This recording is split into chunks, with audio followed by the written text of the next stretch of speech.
कल तक हम लोग मूल अधिकार पढ़ चुके हैं। आज हम लोग राज्य के नीति निर्देशक तत्व पढ़ेंगे। तो 35 अनुच्छेद तक हुआ है। आज शुरू करते हैं राज्य के नीति निर्देशक तत्व।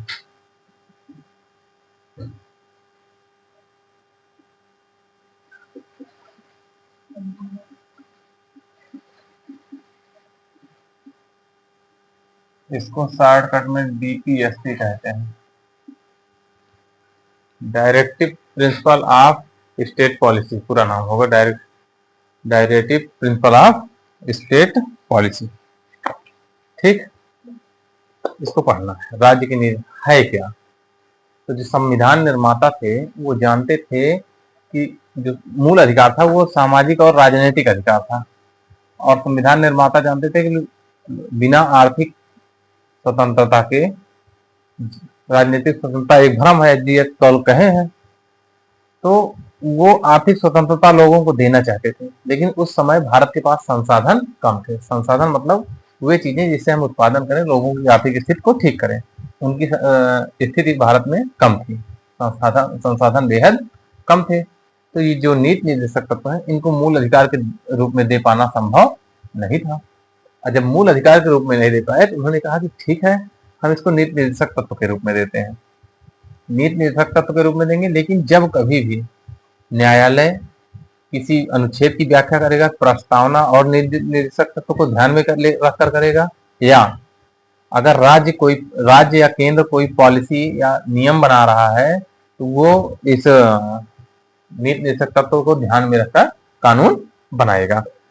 ये बातें किसने कहा? संविधान निर्माताओं ने कहा कि आज की स्थितियां ठीक नहीं है, संसाधन हमारे पास कम है, लेकिन भविष्य में जब होंगे तो हम इनको धीरे धीरे लोगों को प्रदान करना शुरू करेंगे। तो नीति निर्देशक तत्व जब देखते हैं तो ये किस भाग में है पता है? पीछे पढ़े हो, भाग नंबर 4 में है, और अनुच्छेद नंबर 36 से 51 तक है ना? लाए कहां से हो? आयरलैंड से आया है। ठीक, ये इतनी चीजें तो है पहले से है इसमें। तो इतना मामला समझ में आया कि नीति निर्देशक तत्व वे अधिकार हैं जो मूल अधिकार के रूप में नहीं प्राप्त हो सकते। क्यों? क्योंकि संसाधन की कमी थी। और ये क्या देते हैं? कल्याणकारी राज्य या आर्थिक स्वतंत्रता उपलब्ध कराते हैं। उसमें क्या था? सामाजिक और राजनीतिक स्वतंत्रता थी। इसमें सामाजिक और आर्थिक स्वतंत्रता प्राप्त होती है हमको। तो ये हमको उस समय नहीं मिल पाया, लेकिन धीरे धीरे जब हमारे संसाधन ठीक होते जाएंगे तो ये हमको मिलता चला जाएगा क्रमबद्ध रूप से। कुछ और मिल गए, आजादी के बाद काफी हमको मिले, तो वो कौन कौन से मिल चुके हैं, कौन अभी बाकी है।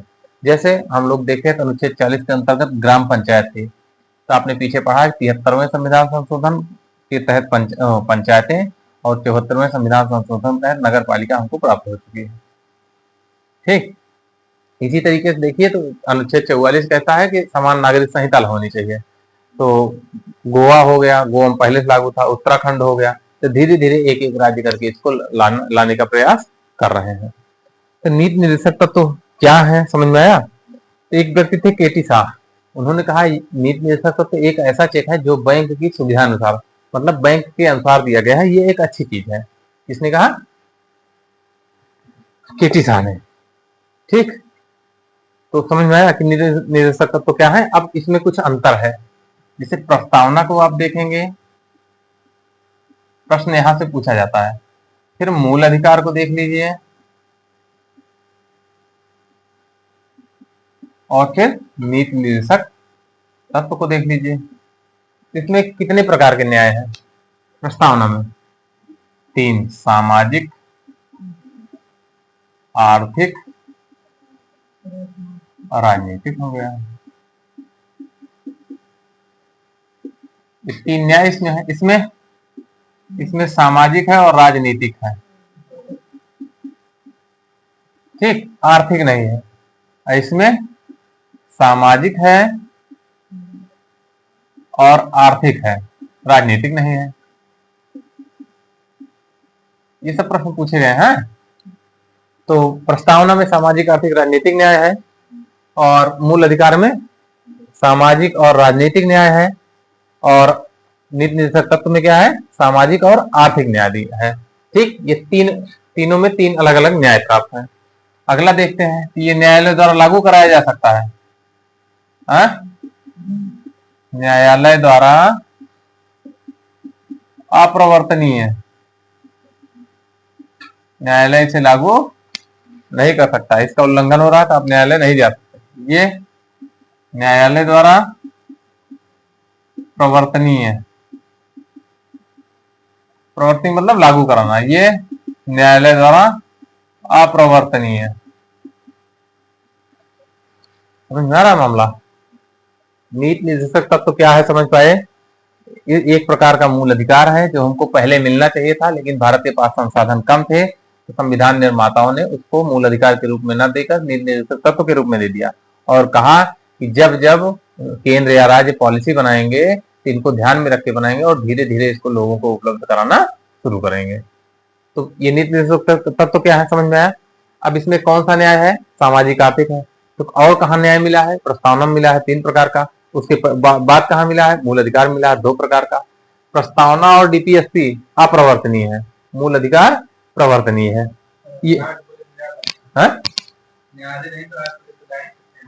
ये आर्थिक में इसमें ये राज्यों के लिए है कि आप जब कभी भी नियम बनाओगे तो इसको लोगों को उपलब्ध कराओगे।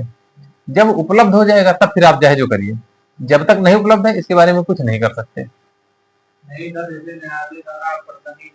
हाँ भाई, ये तो आपको मिला ही नहीं तो जाएंगे कहाँ? जब मिल जाएगा उसके बाद सब शुरू हो जाएगा।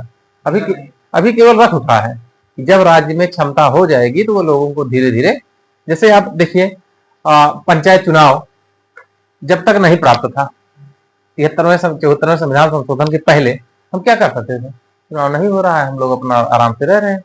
धीरे धीरे हुआ ना कि पंचायत चुनाव होगा, प्रधान होंगे, ये होंगे, सदस्य होंगे, तो फिर लोगों ने धीरे धीरे चुनाव लड़ना शुरू किया, राजनीति उनकी जागृत हुए, ज्ञान होना शुरू हुआ।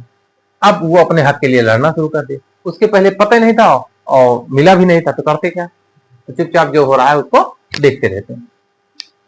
समझ में आया इतना? अब ये 3 चीजें हैं, ये क्या है ये समझ में आ गया। अगर जो बोल रहे हैं लिखना होगा तो इसकी परिभाषा लिख लीजिएगा कि संविधान निर्माताओं को ने उस समय मूल अधिकार के रूप में जो चीजें नहीं दे सकी, क्यों? क्योंकि संसाधन अनुपलब्ध थे या कम थे, उसको निर्देशक तत्व के रूप में उपलब्ध करा दिया। जब जब केंद्र राज्य कानून बनाएंगे तो इसको ध्यान में रखकर बनाएंगे और धीरे धीरे लोगों को इसको उपलब्ध कराते रहेंगे। ये नीति निर्देशक तत्व की परिभाषा हुई। उसमें अब 3 न्याय हो गए, तीनों में अंतर क्या है ये दिखा दिए। ठीक है, अब क्रम से चलते हैं। अनुच्छेद कहां से है? 36 से 51 तक ये हुआ है। एक एक अनुच्छेद, इसमें बहुत कुछ है नहीं, केवल 39 अनुच्छेद थोड़ा सा ठीक ठाक है, उसी को पढ़ना पड़ेगा, उसके अलावा ठीक है कुछ नहीं। तो आप देखिए, अनुच्छेद 12 पढ़े थे मूल अधिकार में, क्या था? राज्य की परिभाषा, मूल अधिकार है। तो यहाँ पे अनुच्छेद 36 में राज्य की परिभाषा है। 36 में क्या है? राज्य की परिभाषा। तो जो मूल अधिकार में पढ़े हो भैया वही यहाँ पूरा है, सेम टू सेम, इसमें कुछ बताना नहीं है, मूल अधिकार हो गया। ठीक, अनुच्छेद 37 कह रहा है, अनुच्छेद 37 कह रहा है, ये पॉइंट जो कह रहे हैं ये अनुच्छेद 37 कह रहा है, ये न्यायालय द्वारा अप्रवर्तनीय है, मतलब न्यायालय इसे लागू नहीं करवा सकता। कौन कह रहा है? अनुच्छेद 37 कह रहा है। समझ में आया? 36 क्या कह रहा है? राज्य जो होता है, राज्य, उसकी परिभाषा दी है। दूसरे में क्या है? न्यायालय इसे लागू नहीं करवा पाएगा। 38 कहता है कि ये 37 था, ठीक है, अनुच्छेद 38 कहता है कि राज्य किसको आदेश दे रहा है? राज्य को। राज्य लोक कल्याण की अभिवृद्धि का प्रयास करेगा, अभिवृद्धि का प्रयास करेगा। ठीक, मतलब अभिवृद्धि मतलब कल्याण, लोगों का कल्याण कैसे हो? अधिकतम, नीति निर्देशक तत्व कहता है कि अधिकतम लोगों का अधिकतम कल्याण होना चाहिए। तो कैसे हो? तो राज्य ऐसी व्यवस्था बनाए जिससे अधिकतम लोगों के कल्याण में ज्यादा से ज्यादा वृद्धि हो सके। ये कौन कह रहा है? अनुच्छेद 38 कह रहा है। मिला नहीं है, धीरे धीरे राज्य हमको देना शुरू करेगा, विभिन्न योजनाएं चलाएगा। ठीक है, तो कैसे मिला है ये देखते रहिए। इसका मतलब क्या हुआ कि राज्य इसको धीरे धीरे लोगों के कल्याण के लिए जितना हो सकेगा उसका प्रयास करेगी। 38 कह रहा है। 39 अनुच्छेद 39 कहता है कि राज्य द्वारा राज्य को कुछ ये तत्व बताए जा रहे हैं, इसको राज्य को अनुसरण करना होगा। राज्य के लिए अनुसरणीय तत्व तो क्या क्या है?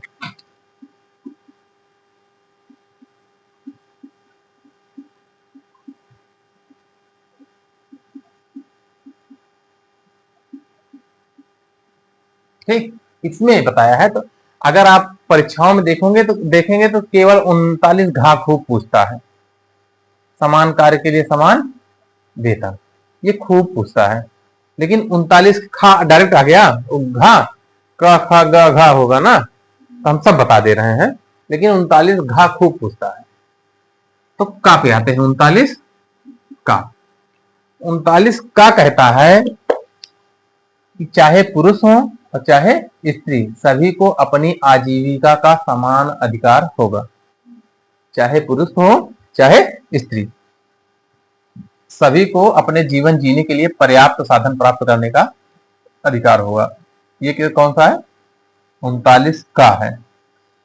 पॉइंट समझ में आ रहा है? पुरुष स्त्री में विभेद खत्म किया गया, दोनों लोग काम कर सकते हैं, दोनों लोग अपना जीवन जी सकते हैं। 39 का हो गया। दूसरा कहा गया है 39 खा में समुदाय के या समाज के संसाधनों का समुचित वितरण होना चाहिए। मतलब ये हुआ कि जैसे संसाधन मतलब ये होता है, जैसे पानी हुआ या मिट्टी हुई, तो जमीन हुई, तो पूरे गांव में एक लोग के पास जमीन हो जाए, या पूरे जितना पानी है गांव का, तालाब पहले तालाब बड़ा होता है, तो सब पे एक लोग का कंट्रोल हो जाए, किसी पानी। वो सरकार कह रही है, मतलब ये कहा गया है कि खा कह रहा है कि संसाधनों का एक एकीकरण नहीं होगा, केंद्रीकरण नहीं होना चाहिए, वितरण होना चाहिए, विकेंद्रीकरण होना चाहिए। ठीक, तो समुदाय के भौतिक संसाधनों पर उचित वितरण एवं स्वामित्व होना चाहिए। मतलब जो जिस अनुपात में है उसको सभी को कुछ न कुछ उसमें प्राप्त होना चाहिए। गा कहता है उत्पादन के साथ, वही जो पहला बता रहे हैं, क्या कह रहा है? संसाधनों का वितरण होना चाहिए समय और स्वामित्व होना चाहिए। गा वही कह रहा है कि संसाधन इकट्ठे नहीं होने चाहिए, वितरण होना चाहिए। नहीं तो कुछ लोगों के पास पूरे भारत का पैसा हो जाए और शेष लोगों के पास कुछ ना रहे। कुछ लोग बहुत अच्छी जिंदगी जिए, कुछ लोगों को खाने ना हो। इसको मेंटेन करने के लिए सरकार इसको मेंटेन करती है। कैसे? जो बहुत, जिसके पास संसाधन ज्यादा है उनसे टैक्स लेगी, और जिनके पास कुछ भी नहीं है इनको किसी न किसी रूप में उपलब्ध कराएगी। जैसे उच्च वर्गों से टैक्स ले लेके राशन देती है, विभिन्न प्रकार की सब्सिडी देती है, विभिन्न प्रकार की पेंशन देती है। कहां से आता है ये सब? उच्च वर्गों से क्या होता है, जो उच्च और निम्न के बीच खाई है, जैसे ये बहुत ऊंचा है बड़ा आदमी, ये बहुत गरीब है, तो इनसे टैक्स लेंगे तो कुछ नीचे आएगा, इनको कुछ सामान उपलब्ध करें, कुछ ऊपर जाएंगे, तो ये जो खाई है बीच की, इसको सरकार कम करने का प्रयास करती है। कौन? अनुच्छेद 39 गा कह रहा है। अनुच्छेद 39 घा कहता है स्त्री पुरुष अगर समान कार्य कर रहे हैं तो समान वेतन मिलना चाहिए। इस पर सुप्रीम कोर्ट का आदेश दिया गया है, और खास करके शिक्षा में तो इसको लेके गए थे, उन्होंने आदेश लाया है समान कार्य के लिए समान वेतन। मतलब हम लोग बराबर समय, बराबर घंटे, बराबर चीजें कर रहे हैं तो हमको वेतन बराबर मिलना चाहिए। ठीक, तो अगर कोई भी, चाहे स्त्री हो चाहे पुरुष, अगर बराबर कर रहा है, होता क्या है समाज में, वही काम दोनों लोग कर रहे हैं, लेकिन स्त्रियों का वेतन कम है, पुरुषों का अधिक है ना। तो ये कहा गया है समान कार्य के लिए समान वेतन उपलब्ध होना चाहिए। कहा? घा में। ये खूब पूछा जाता है। 37 ये न्यायालय इसको लागू नहीं करवा सकता, अप्रवर्तनीय है। अगर इसका उल्लंघन हो रहा है, सरकार नहीं दे, यही कहते हैं कि पहले क्या था, 32 के तहत मूल अधिकार तहत न्यायालय जा सकते थे, इसके 37 के तहत न्यायालय नहीं जा सकते भाई। अगर आपको नहीं मिल रहा है तो नहीं जा सकते, उसमें 32 के तहत कहा जा सकते हैं न्यायालय हमको दीजिए, यहां नहीं जा ही नहीं सकते, तो मिलेगा नहीं। सरकार की इच्छा होगी देगी, नहीं तो नहीं देगी। समझ? घातक हो गया। अंग आते हैं, तो पुरुष और स्त्री जो है ये कर्म का जो काम करते हैं, इनको इनके स्वास्थ्य और शारीरिक क्षमता के अनुपात में इनको काम मिलना चाहिए। इनके स्वास्थ्य अगर ठीक है और इनकी क्षमता जैसी है उस अनुपात में काम मिलना चाहिए। और ऐसा नहीं है कि सुकुमार मतलब बालक कम उम्र का है, उसको बड़े बड़े काम लगा दिया जाए, ज्यादा उसे काम कराया जाए। इन सबको रोक लगाता है कौन? अनुच्छेद 1 अंगा। इसका मतलब ये हुआ कि ऐसे व्यक्ति या ऐसे बच्चे रोजगार में न जाएं जो उसकी उम्र और उनकी क्षमता के अनुरूप ना हो। अपने मतलब जितना उनकी क्षमता उससे ज्यादा वो काम ना करें, उनको ना लगाया जाए।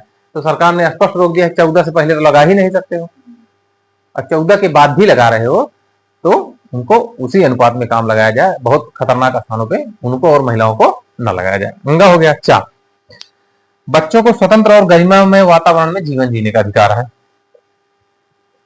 ठीक है, बच्चों को स्वतंत्र और गरिमापूर्ण जीवन और स्वच्छ वायु इसके लिए जीवन जीने का अधिकार है। ये 42वें संविधान संशोधन द्वारा जोड़ा गया है, ये सरकार का कर्तव्य है। समझ में आया पूरा मामला? ये 39 बड़ा है बस। तो पुरुष तथा स्त्री सभी को आजीविका का समान अधिकार प्राप्त है। ये हो गया।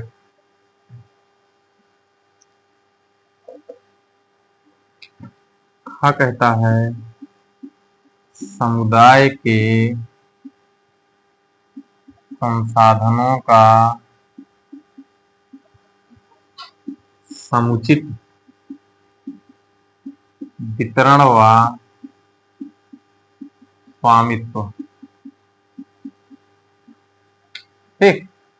गा कहता है कि संसाधनों का विकेंद्रीकरण होना चाहिए। विकेंद्रीकरण मतलब एक व्यक्ति के पास नहीं होना चाहिए। उत्पादन के साधनों का विकेंद्रीकरण होना चाहिए।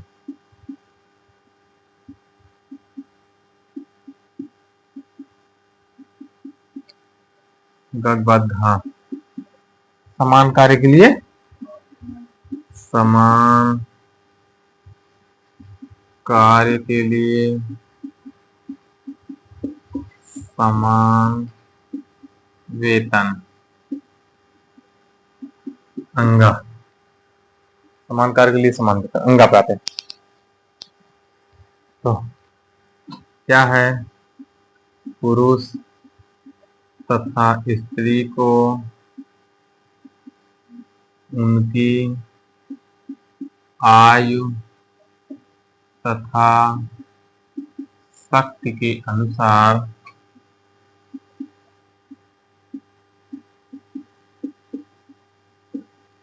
कार्य, ठीक है, तो उनके शक्ति के अनुसार उनको काम मिले, कार्य प्राप्त तथा सुकुमार बालकों को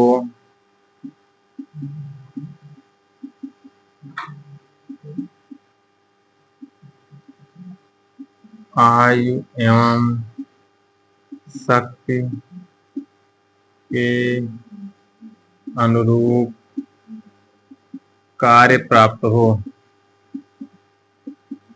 अंगा हो गया ना। चा, चा देखिए,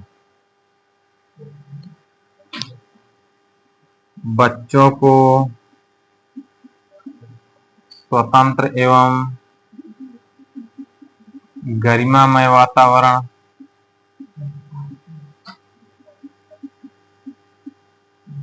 में स्वस्थ स्वस्थ जीवन जीने का अधिकार है। स्वस्थ विकास के अवसर की सुविधा प्राप्त हो।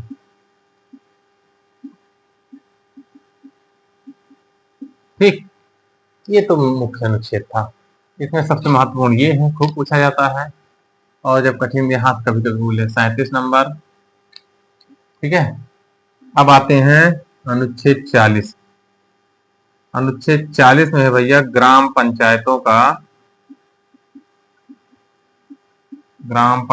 का गठन, ये प्राप्त हो चुका है। ठीक है, 73वां प्लस 74वां संविधान संशोधन कब प्राप्त हुआ? 73वें और 74वें संविधान संशोधन 1992 में इनको ये प्राप्त हो चुका है और 243 के तहत प्राप्त हुआ है। अनुच्छेद 243 के तहत प्राप्त हुआ। आते हैं अनुच्छेद 41 पे। एक एक मामला समझ में आ रहा है? ये थोड़ा सा बड़ा था, वो तक एक एक लाइन के हैं, वही पढ़ते चलते हैं। आते हैं किसमें? 41 में। ठीक, 41 कहता है कुछ दशाओं में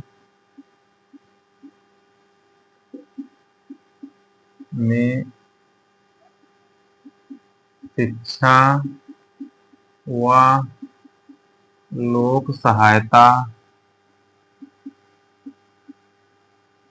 पाने का अधिकार।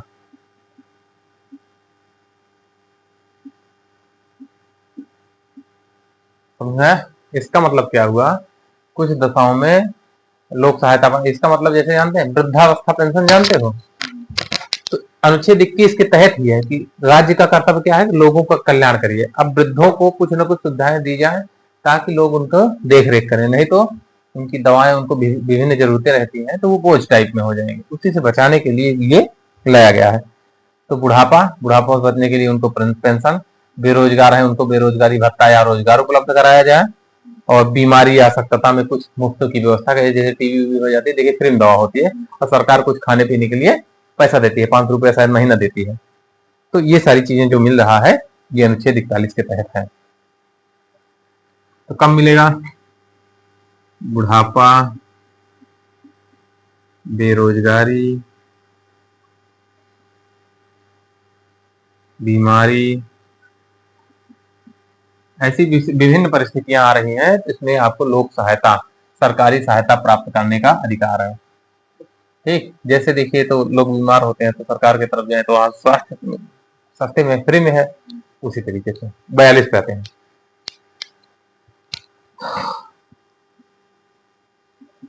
कार्य की न्याय संगत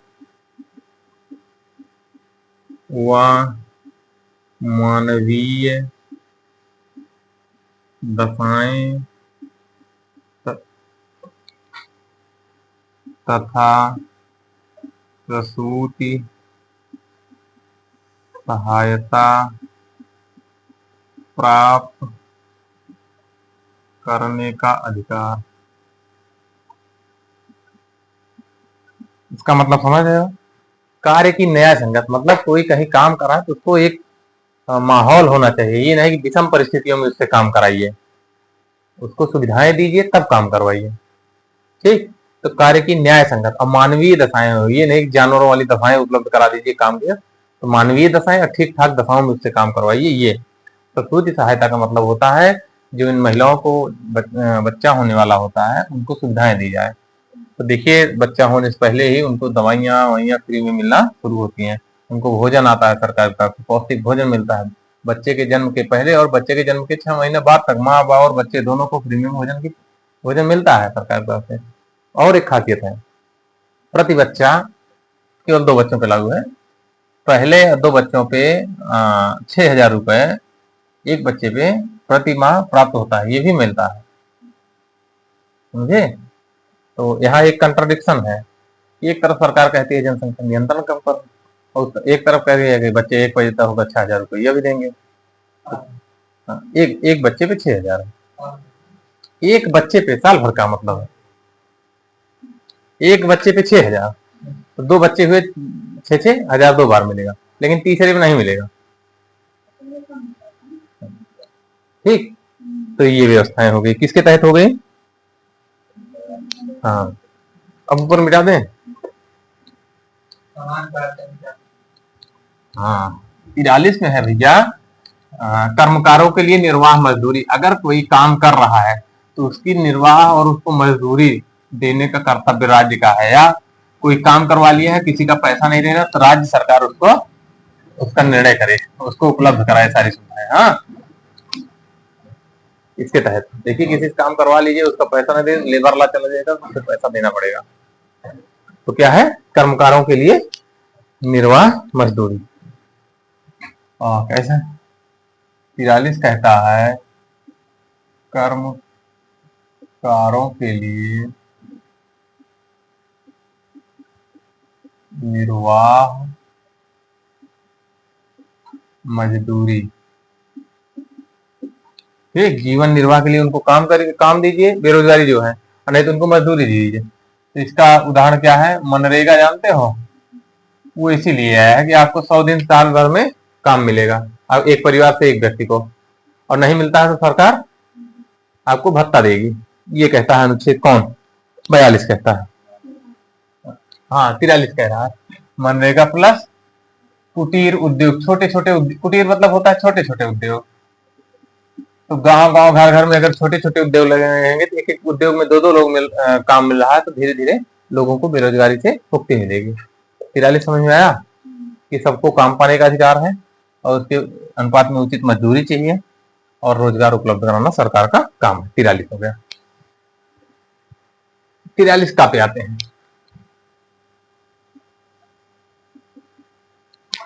ये जितने का है निर्देशक तत्व में सब बाद में जोड़े गए।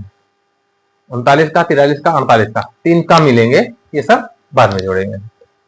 42वें संविधान संशोधन जितने का है वो 42वें में। ठीक, तो कह रहे हैं उद्योगों के प्रबंधन में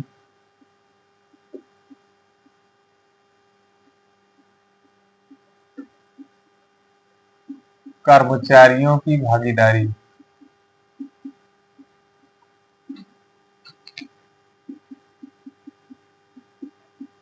इसका मतलब समझ रहे हो, जैसे कोई उद्योग है, कोई फैक्ट्री है, तो उसमें जो प्रबंधन तंत्र ऊपर वाला होता है वो इन्हीं कर्मचारियों से लिया जाए।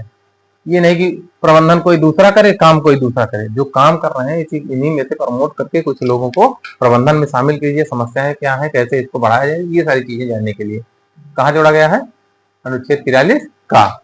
एक और जुड़ा है अनुच्छेद 43 खा, सहकारी समितियां जाते हैं,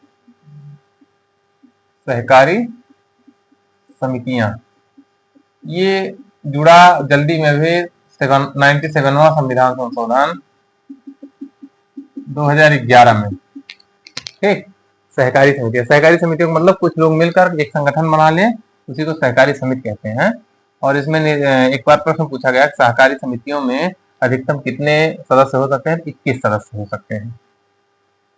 तो ये अभी 243 में मिलेगा। तो यहाँ इतना जानिए कि संविधान संशोधन में जुड़ा हुआ है।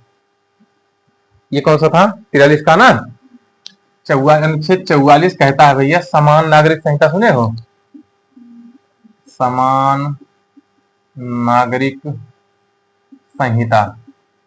इसका मतलब हुआ कि मनुष्य के दो अधिकार होते हैं, एक कानूनी सिविल अधिकार होते हैं, एक फौजदारी होते हैं। तो फौजदारी में पूरे भारत में एक कानून है, मतलब आप कोई भी गलत काम करते हैं तो सबके लिए समान दंड है, झगड़ा करेंगे तो सबके लिए समान दंड है, किसी के साथ किसी को नुकसान पहुंचेंगे समान दंड। लेकिन सिविल मामलों में पूरे भारत में अलग अलग नियम है। सिविल मतलब विवाह, तलाक, जमीन, ये सारी चीजें क्या है सिविल मामले। तो विवाह तलाक खास करके तो हिंदू में अलग है, मुस्लिम में मुस्लिम एक्ट चलता है, हिंदू में हिंदू मैरिज एक्ट चलता है। हिंदू में सिख बौद्ध जैन शामिल है, इसको बताया है ना। तो दोनों में अलग अलग, दोनों तीनों में कई में अलग अलग चलता है।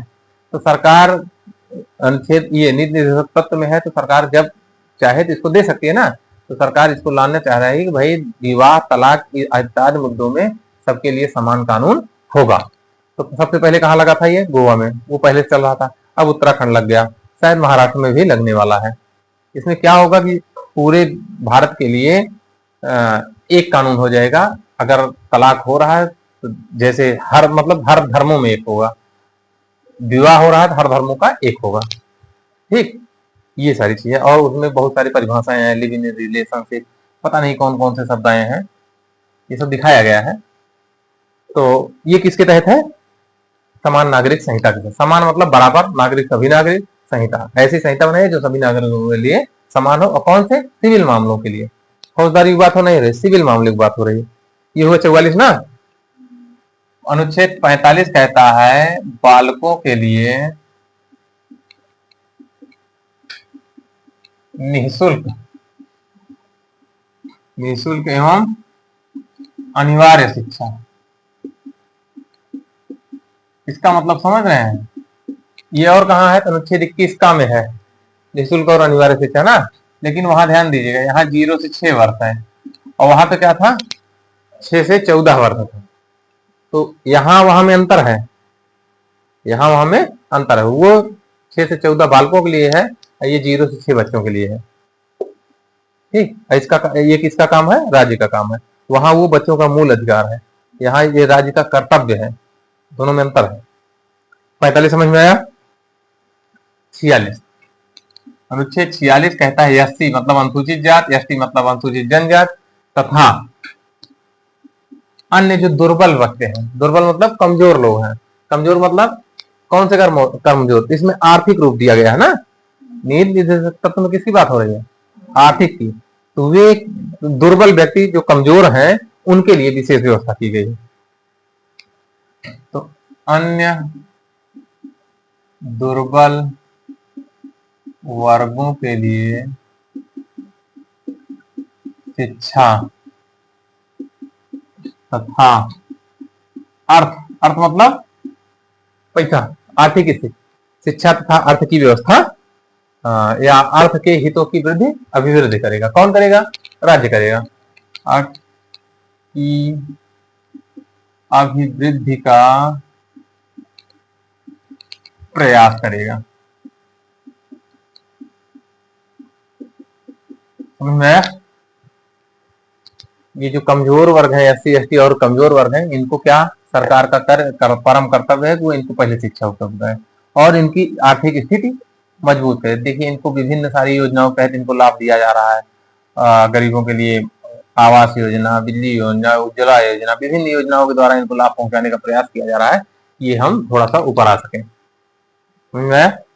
ये कौन सा था? 46 था। 47 देखते हैं, इसको मिटा दे नीचे।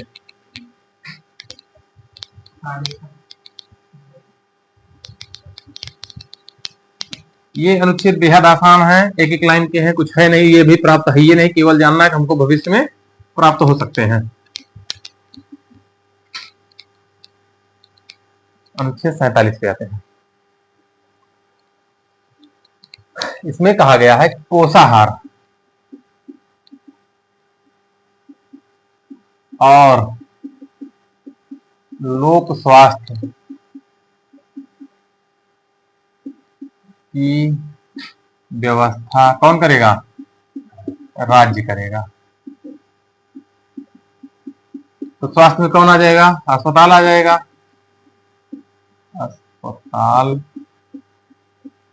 नशाखोरी सिम कर दीजिए, इन सबको रोकने का प्रयास करेगा राज्य। ठीक है, इनको रोकने का प्रयास करेगा। 48 पे आ जाते हैं। 48 कहता है दुधारू पशु, जानते हो? दुधारू पशुओं के वध पर रोक। ठीक, तो दुधारू पशुओं के वध को रोका जा सकता है, सरकार रोकेगी, जैसे गाय मारना ना। अब इसमें क्या है? कृषि और पशुपालन शामिल कर लीजिए इसमें।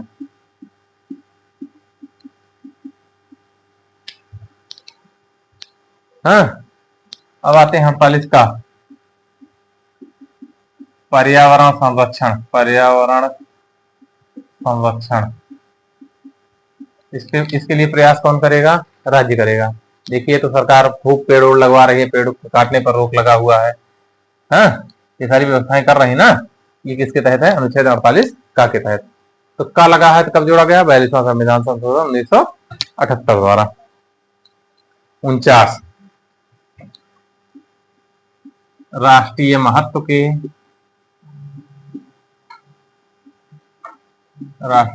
के स्मारकों, स्थानों, राष्ट्रीय जो महत्व के, जैसे देखिए किला उला देखते हैं रानी लक्ष्मीबाई का, ये सब, ये क्या हुए? स्मारक हुए।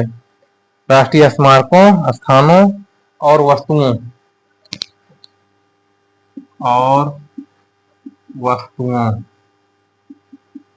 का संरक्षण। तो जो राष्ट्रीय मतलब पुराने ऐतिहासिक चीजें हैं, बिल्डिंग्स हैं उनको, स्थान है उनको, और वस्तु वस्तु मतलब देखिए हड़प्पा हड़प्पा खुदाई में सामान निकल रहे हैं, उसको संग्रहालय में रखा जा रहा है ना, इनको संरक्षण करने का राज्य का अधिकार है, कर्तव्य है। समझ में आ रहा है? आप जैसे झांसी रानी किला है, तो उसको राष्ट्र संरक्षित करेगी ना, उसको मेंटेन कराए, पर्यटन के बहाने उससे पैसा कमाए, कुछ भी करे, लेकिन उसको मेंटेन रखने का कर्तव्य किसका है? राज्य का। ये कौन सा हुआ? 49। 50 क्या कहता है? 50 कहता है कि कार्यपालिका का न्यायपालिका से पृथक्करण।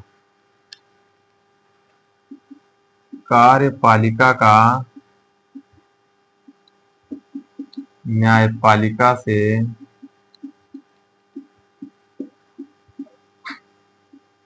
पृथक्करण। और 51 कहता है अंतरराष्ट्रीय शांति और सुरक्षा की अभिवृद्धि, अभिवृद्धि माने बढ़ाने की, का प्रयास। और भारत की भाषा में वसुधैव कुटुंबकम सुने हो?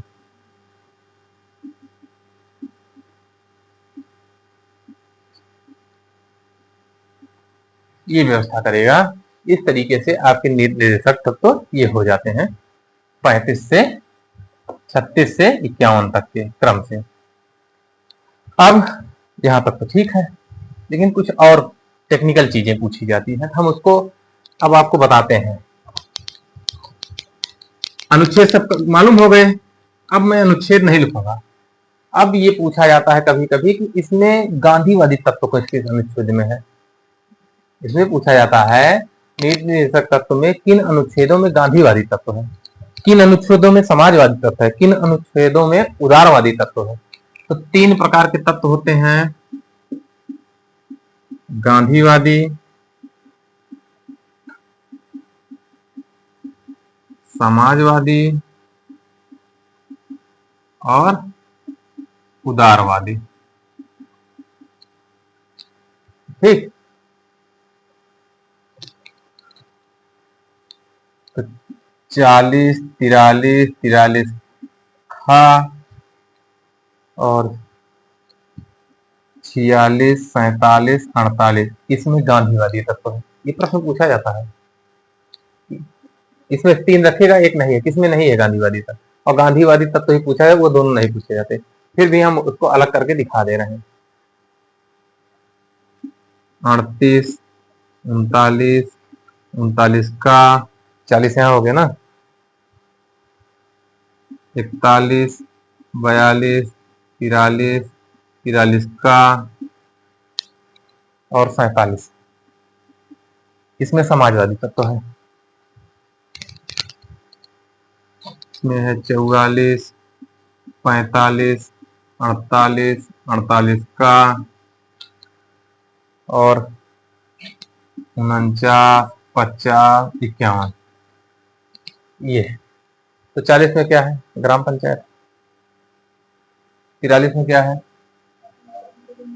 कर्मकारों के लिए निर्वाह मजदूरी। 43 में क्या है? सहकारी समितियां हैं। 46 में क्या है? तो SC ST या गरीब वर्गों के लिए राज्य विशेष बंद करेगा। 47 क्या कहता है? पोषाहार स्तर और लोक स्वास्थ्य बनाने के राज्य का कर्तव्य है। 48 क्या कहता है? दुधारू पशुओं का वध रोकने का प्रयास राज्य करेगा। यहाँ आ गई 38 कहता है, 38 क्या कहता है कि राज्य लोक कल्याण की अभिवृद्धि का प्रयास करेगा, राज्य लोक कल्याण की। 39 क्या कहता है?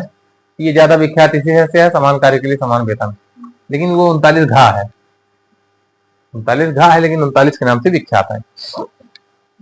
क्या कहता है? पुरुष और स्त्री समान, अगर समान है तो इनको समान रूप से आजीविका प्राप्त करने का अधिकार है। 39 का हो गया। 41 क्या है? तो निर्वाह लोक सहायता, लोक सहायता मतलब अरे वही वृद्धावस्था पेंशन पाने का अधिकार है। 42 क्या कहता है? कार्य की न्याय संगत या उचित व्यवस्था चाहता है। 43 कहता है, क्या कहता है? तो कर्मकारों के लिए निर्वाह मजदूरी मतलब मनरेगा वो कुटीर उद्योग हो जाएगा। और 43 का क्या कहता है? उद्योगों प्रबंधन में कर्मचारियों की भागीदारी शामिल होनी चाहिए। 47 क्या कहता है? तो पोषाहार स्तर और लोक स्वास्थ्य बनाने की व्यवस्था करेगा। 44 कहता है समान नागरिक संहिता। 45 कहता है 6 वर्ष के बच्चों का पोषण की व्यवस्था राज्य करेगा। 48 कहता है दुधारू पशुओं को वध रोकिए। 48 का कहता है पर्यावरण प्रदूषण रोकिए। 49 कहता है राष्ट्रीय महत्व के स्मारकों का संरक्षण करिए। 50 कहता है कार्यपालिका को न्यायपालिका से अलग करिए। और 51 कहता है सब पूरे विश्व के लिए शांति और सुरक्षा की व्यवस्था होनी चाहिए, वसुधैव कुटुंबकम होना चाहिए। ये इतना मुद्दा होता है भैया नीति निर्देशक तत्व से। लेकिन अब यहाँ तो ये नॉर्मल था, यहाँ एक मामला ये चलता है शुरुआत से ही कि बड़ा कौन। अगर झगड़ा हो गई नीति निर्देशक तत्व मूल अधिकार में तो बड़ा कौन।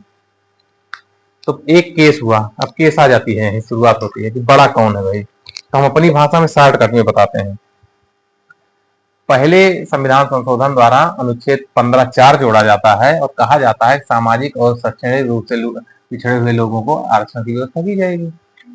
तो एक मुकदमा होता है चंपकम दोराई राजन बनाम मद्रास राज्य। इसमें कहा जाता है कि मूल अधिकार बड़ा है नीति निर्देशक तत्व से। हम शॉर्टकट में बताते हैं, ऐसे बना लीजिएगा। इसको मिटा दे नीचे वाला। हाँ ठीक।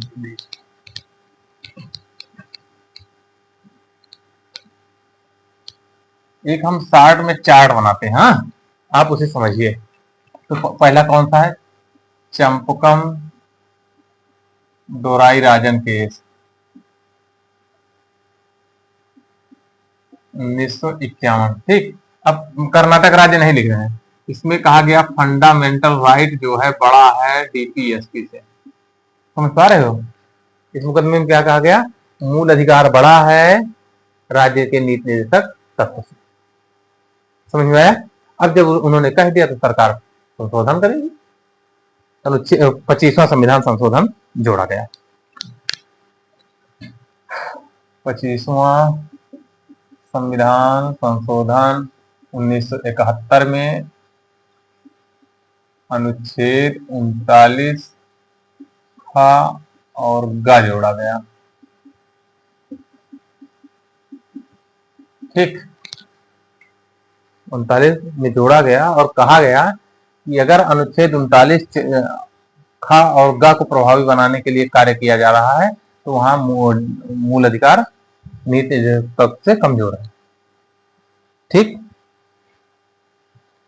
समझ में आया? तो यहां कहा गया कि 39 खा और गा जो है ये बड़ा है किससे, फंडामेंटल राइट से। और जो अनुच्छेद है वो डीपीएसपी से, और अनुच्छेद उसके छोटे हैं। मतलब समझ पा रहे हो? इसके तहत ये बताया गया अनुच्छेद 39 खागा ये मूल अधिकार से बड़ा है और जितने निर्देशक तत्व हैं वो सब मूल अधिकार से छोटे हैं। समझ में आ रहा है क्या हुआ? फिर अगला आया 42वां संविधान संशोधन। 42वां संविधान संशोधन 1976।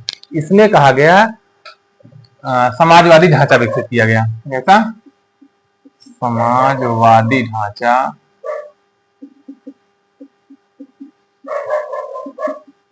ठीक, इसमें कहा गया कि नहीं, ये क्या नाम है इसका, नीति निर्देशक तत्व ये बड़ा है इससे, मूल अधिकार से। इसमें क्या कहा गया, केवल 39 खागा ही मूल अधिकार से बड़े हैं और सब छोटे हैं। लेकिन जो 42वां आया इसमें कहा गया सभी मूल अधिकार नहीं, सभी नीति निर्देशक तत्व मूल अधिकार से बड़े हैं। बड़े मतलब ताकतवर हैं। समझ में आ रहा है? प्रबलता है इनकी। इतना हुआ। फिर एक केस हुआ Minerva mills case. Minerva mills case 1980 में हुआ। इसमें कहा गया कि ईएफआर फंडामेंटल राइट और डीपीएसपी बराबर है। मिनर्वा मिल केस में न्यायालय ने कहा कि ना कोई बड़ा ना कोई छोटा, दोनों बराबर है, दोनों में समन्वय बैठा के काम करिए, झगड़ा मत करिए। ठीक, समझ में आया? ये 42वां समझ में आया? इसमें क्या जोड़ा गया था, 39 गा जोड़ा गया था और ये कहा गया था कि सभी नीति निर्देशक तत्व तो मूल अधिकार से बड़े हैं। 24वें 25वें में क्या था, केवल खागा बड़ा है, खागा। लेकिन 42वां क्या कह रहा है, सभी बड़े हैं, सभी प्रबल हैं। तो मिनर्वा मिल्स में क्या कहा है, कोई बड़ा नहीं, सब बराबर है। फिर एक आता है, बस इतना ही है। हाँ? ये संशोधन देखिए, पहले न्यायालय ने कहा कि भाई मूल अधिकार असीमित है, ये व्यक्तियों के मूल अधिकार है और निर्भर तत्व इससे प्रबल नहीं है, तो फिर ये संशोधन संसद करती है। संशोधन कौन करता है? संसद करती है।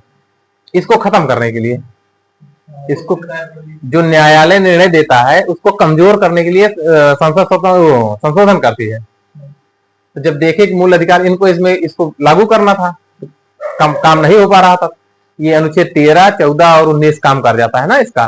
13, 14, 19, 13 में विधि है ना, शक्ति है, 19 में स्वतंत्रता है, तो उसको कम नहीं कर सकते हो। तो ये वो करके इसको अप्रभावी कर दे रहा था। तो क्या किए कि 25वां संशोधन कर दिया। भाई देखिए, अनुच्छेद 39 खागा बढ़िया चीज है, इसको हम लागू करने के लिए कुछ मूल अधिकारों को हम सीमित कर सकते हैं। तो कहा चलिए ठीक है, लेकिन और तत्व तो मूल अधिकारों से कमजोर रहेंगे। तो कुछ दिन बीता, फिर कहे 42वां लाए, कहे नहीं, जितने नीति निर्देशक तत्व हैं सब प्रबल हैं मूल अधिकारों से। तब मिनर्वा मिल्स केस हो गई और इन्होंने कहा, तुरंत केस हुई, 4 साल बाद निर्णय आया है। इन्होंने कहा नहीं भाई, दोनों में सामंजस्य बैठाइए, अगर ये ज्यादा लाभदायक है तो इसको सीमित कर दीजिए, अगर ये लाभदायक नहीं तो इसको मेंटेन रखिए। समझ में आया मुकदमा? तो 39 खा क्या है, गा क्या है, पीछे बताए हैं, हाँ? बताने की जरूरत है नहीं।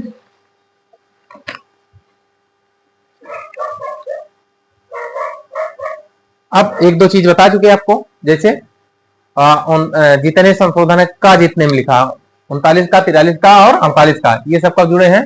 42वें संविधान संशोधन द्वारा। एक 43 खा जुड़ा हुआ है, वो 97वां संविधान संशोधन द्वारा। ये कुछ जोड़े गए हैं, इतना है। 2-3 लाइन कुछ लोगों ने स्टेटमेंट कहा है, वही हमको और जानना है। नीति निर्देशक का तो इतना ही है, तो स्टेटमेंट हम बताते हैं, वही लिख दीजिए। यह एक ऐसा चेक है जो बैंक की सुविधा निभाते हैं। यह एक ऐसा चेक है जो बैंक की सुविधानुसार देय है। किसने कहा? केटी शाह ने कहा। ये स्टेटमेंट है। कुछ लोग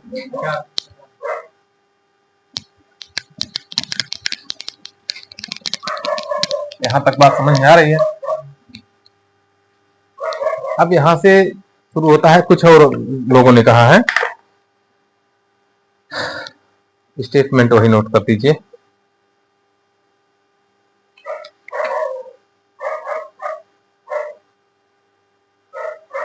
एक व्यक्ति थे ग्रेनविल ऑस्टिन, निदेशक तत्व सामाजिक क्रांति के उद्देश्य की प्राप्ति के माध्यम है। सामाजिक क्रांति के उद्देश्य की प्राप्ति, सामाजिक क्रांति के उद्देश्य की प्राप्ति, देश की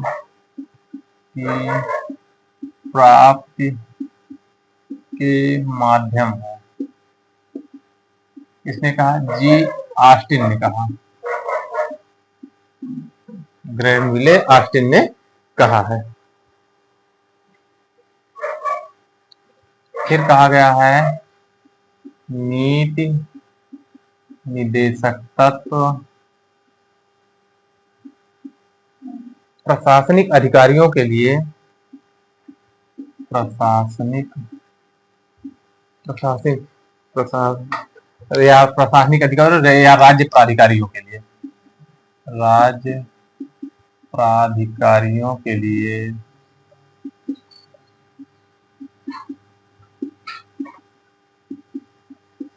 शैक्षिक महत्व है। इसको किसने कहा? इसको कहा BN राव ने कहा था, BN राव ने कहा। ठीक, ये इतना था भैया हमारा राज्य के नीति निदेशक तत्व। इसमें कुछ छोटी छोटी और चीजें हो सकती हैं, जान लीजिए।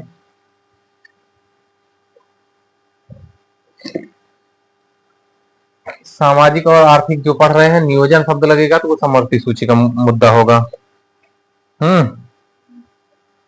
और हाँ, एक पॉइंट और जान लीजिए, नीति निर्देशक तत्व जो है ये 36 से 51 के अलावा कहाँ है? ठीक, ये और कहाँ है?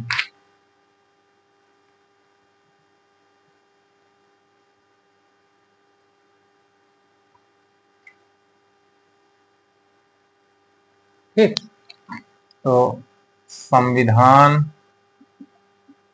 के अन्य भागों में निदेशक तत्व, अनुच्छेद लिख दे रहे हैं 335, 350 का, 351, ये 3 अनुच्छेदों में और दिए गए हैं। अब इनका अगर महत्व देखा जाए, कल्याणकारी राज्य की स्थापना करना है, सिद्धांत इनके पीछे जनमत ही है, जनता मांग करेगी तो आप दीजिए उसको, राज्यों के विकास का लक्ष्य है, देश के विकास की दिशा बनेगी, देश में एकता होगा, मूल्यांकन होगा, संविधान की व्याख्या होगी, न्यायालय के लिए मार्गदर्शक है, कार्यपालिका पर अंकुश लगाता है, ये सारी चीजें इसमें दी है। अंबेडकर ने एक बड़ा स्टेटमेंट कहा है, मैं यह मानने के लिए तैयार नहीं हूं कि निर्देशक तत्वों में किसी भी प्रकार की बाध्यता का बल नहीं है, न ही मैं यह स्वीकार करने के लिए तैयार हूं कि ये निरर्थक हैं। वस्तुतः लोकतंत्र व्यवस्था में जनमत सबसे बड़ी शक्ति है, जनता के प्रति उत्तरदायी कोई भी सरकार इन आदर्शों की उपेक्षा नहीं कर सकती। इतना बड़ा स्टेटमेंट उन्होंने दिया है। वो सब छोड़िए, ये जो संविधान में 36 से 51 के अलावा और कहाँ है, तो अनुच्छेद 335, 335 क्या है जानते हैं? अरे अभी कल बताए थे भाई, SC ST का जो आरक्षण है नौकरियों में, वही तो है। 350 में क्या है? बच्चों को उनकी मातृभाषा में, 6-14 वर्ष के बच्चों को उनकी मातृभाषा में शिक्षा देने का अधिकार है। और भाषा के विकास के लिए केंद्र राज्यों को निर्देश दे सकता है, अनुच्छेद 51 है। ये इतना हुआ हमारा क्या, नीति निर्देशक तत्व हुआ। ठीक, अब अगला टॉपिक हम लोग पढ़ेंगे संघ या केंद्र।